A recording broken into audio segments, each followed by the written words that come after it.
Hello, I'm Martin Bell. I'm one of the patrons of the Braveheart Programme, a specialised military charity established in 2009 by veterans for veterans. The consequences of war are devastating for almost everyone involved in the extreme violence that it generates. The psychological consequences frequently affect participants, civilians as well as military, for years and even decades after the last shot has been fired and events have passed from news into history. For some, the memories of horror last a lifetime, and their effects can be as debilitating as physical wounds. The psychological effects of war on combatants have been recorded since the earliest writings. These invisible wounds to the mind were noted by Roman historians. The vocabulary surrounding this wound has varied over the years. An attack of the nerves or vapours in Victorian England, shell shock in the First World War, and more latterly, post-traumatic stress disorder, a term coined during the Vietnam War.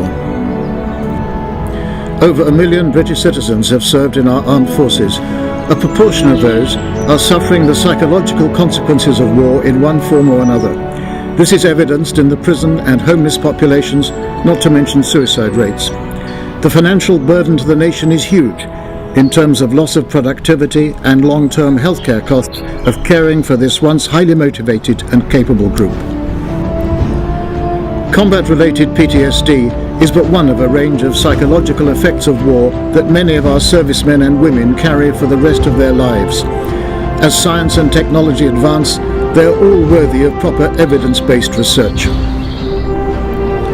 The Braveheart Programme commissions and funds research into the psychological effects of war in the veteran community in order to better inform policymakers and those organisations and charities delivering downstream healthcare solutions to sufferers. Braveheart's research projects are targeted not just at cutting-edge neuroscience, but also at psychological and sociological studies too, including the psychological effect of physical wounding and disablement resulting from war. Much can be done to reduce the suffering of these brave-hearted veterans and to the cost of the taxpayer of their care by funding good quality research. Braveheart is to war trauma what cancer research is to the fight against cancer.